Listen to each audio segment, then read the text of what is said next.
Hello, bachcho. Let's read out the questions. Question says two metallic spheres of radii 1 centimeter and 3 centimeter are given charges of -1 into 10 to the power -2 coulomb and 5 into 10 to the power -2 coulomb respectively. If these are connected by a conducting wire, the final charge on the bigger sphere is. So यहाँ पर हमसे बोला चाह रहे हैं कि इस तरीके से एक बिगर स्पीयर है and there is a small sphere. Both are connected throughout a wire. The bigger one has the radius of capital R, smaller one has small r radius, जो कि हम यहाँ पर दे रखे हैं 1 सेंटीमीटर और 3 सेंटीमीटर के बराबर। सो हम बताना है कि final charge on the bigger charge क्या होगा। तो चलिए स्टार्ट करते हैं सोल्यूशन से। But before of that let's talk about the key concept which we are going to use it for this question. तो यहाँ पर जो हम कॉन्सेप्ट यूज करने वाले हैं that will be nothing but the charge flow from higher to lower potential. यानी कि इसको सिंपल मैं समझाना चाहूँ कि एक बड़ी टाकी है एक छोटी टाकी है, उसमें हमने एक पाइप से उसको कनेक्ट कर दिया है। सो बिगर टैंक में से जो वाटर है तो वो फ्लो करके स्मॉलर टैंक में जाएगा बिकॉज ऑफ देयर कैपेसिटी। यानी कि जिधर ज्यादा पोटेंशियल होगा वहां से तो लोअर पोटेंशियल की तरफ में चार्ज क्या करेगा, फ्लो करेगा। सो इसके लिए फिर हमें पोटेंशियल ओके उसका कॉन्सेप्ट भी यूज करना होगा।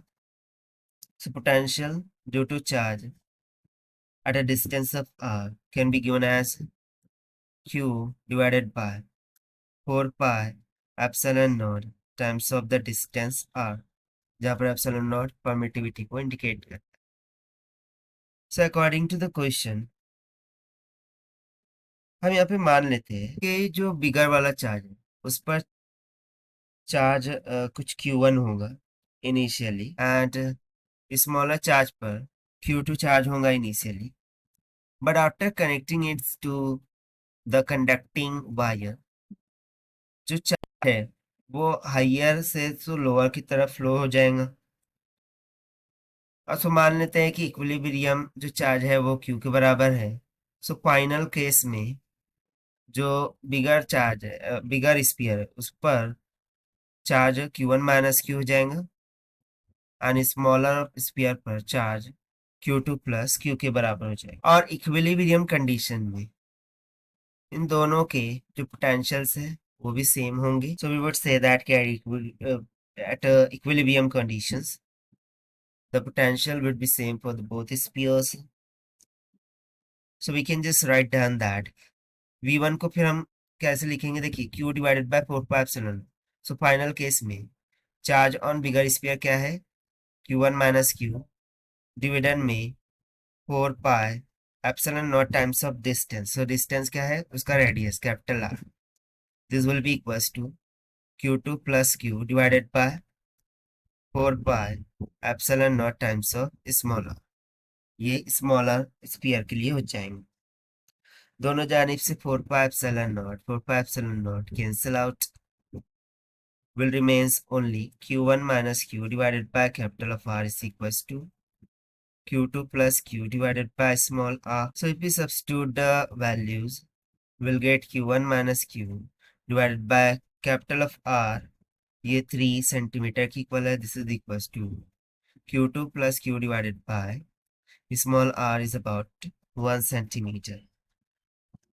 So let's try to solve this expression. We'll get the value of q is equals to q1 minus thrice of q 2 divided by 4. Let's substitute the values. So q1 हमें कितना दिया है 5 into 10 to the power minus 2 minus q2 is minus 3 into 10 to the power minus 2 divided by 4. So देखिए यहाँ पर हमें magnitude दे रखे हैं। ये देखिए माइनस का 1 into 10 to the power minus 2 है, इसीलिए हमने इसको -1 रखा है। और चूंकि ये 3 मल्टीप्लाई बाय q2 था इसीलिए 3 मल्टीप्लाई बाय माइनस का 1 यहाँ पर -3 हो गया। सो इसको सिंप्लीफाई करते हैं 5 प्लस 3 8 4 2 ज़ा 8 यानी कि स्मॉल क्यू नेट हम बोलेंगे equilibrium charge. This will comes around 2 into 10 to the power minus 2 coulombs.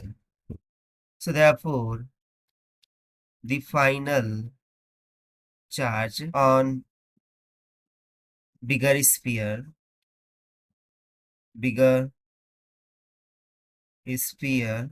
is वो हमने कितना माना था q1 माइनस क्यू के equal. So this is equals to q1 कितना है 5 into 10 to the power minus 2 and q else comes tau 2 into 10 to the power minus 2. 5 में से 2 चला गया 3.